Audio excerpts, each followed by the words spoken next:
I got so much motherfucking design on right now. Break it down, bring it back, make it clap. I got 3 old thoughts, new guap, where that thing. Bitches on my line, and you know they come strapped, hold up. Assalamualaikum warahmatullahi wabarakatuh.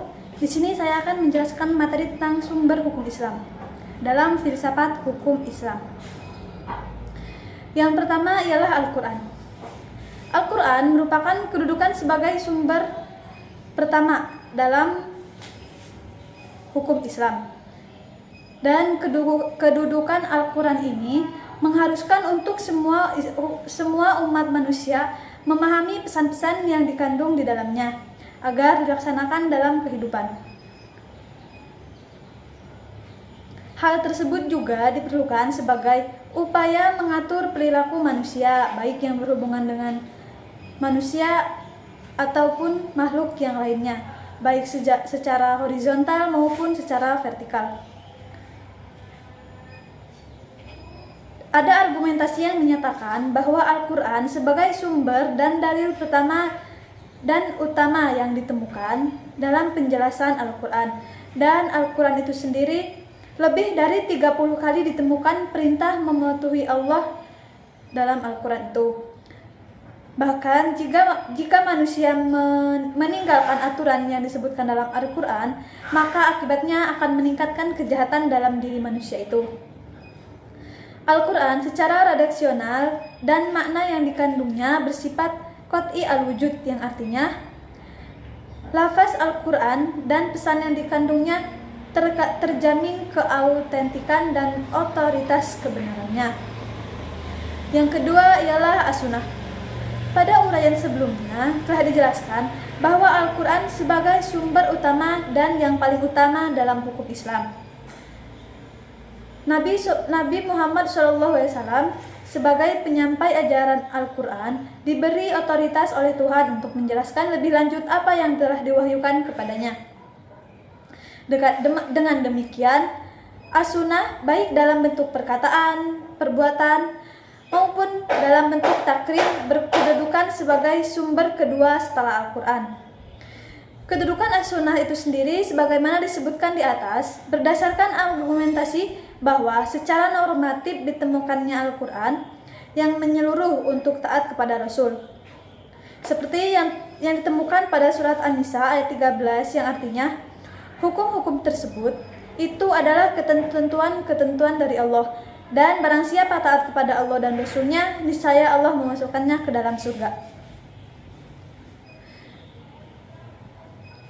Penegasan Al-Quran juga menyebutkan bahwa perbuatan Rasul berdasarkan wahyu yang diturunkan kepadanya, seperti yang disebutkan dalam Quran surat An-Najm ayat 3 yang artinya, dan tidaklah diucapkannya itu Al-Quran menurut kemauan hawa nafsunya. Yang ketiga ialah akal dan proyeksi ijtihad. Pengertian dari akal itu sendiri lebih khususnya pra-Islam, yaitu bahwa memperhatikan alam sekitarnya dengan otak, yang dimana otak adalah organ tubuh akal, yang artinya akal itu sendiri terdapat di dalam otak seseorang yang digunakan untuk berpikir. Berdasarkan pemikiran itu, maka lahirlah suatu ide atau gagasan mengenai sesuatu masalah yang dipikirkan.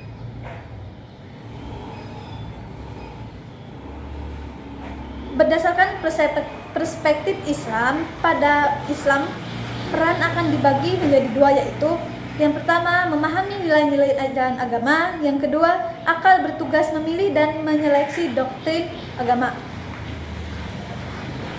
Yang selanjutnya adalah proyeksi ijtihad.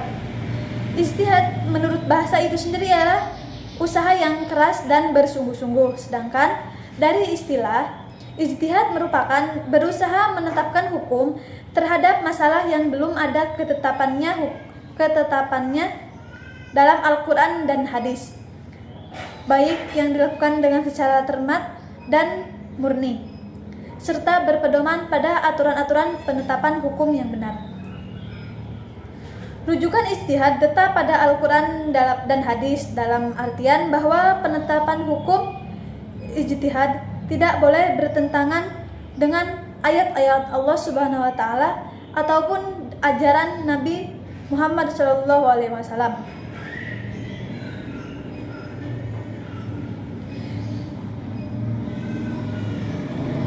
pendapat yang satu benar dan yang lain menjadi salah. Hal ini akan menjadi penilaian yang mempengaruhi hukum.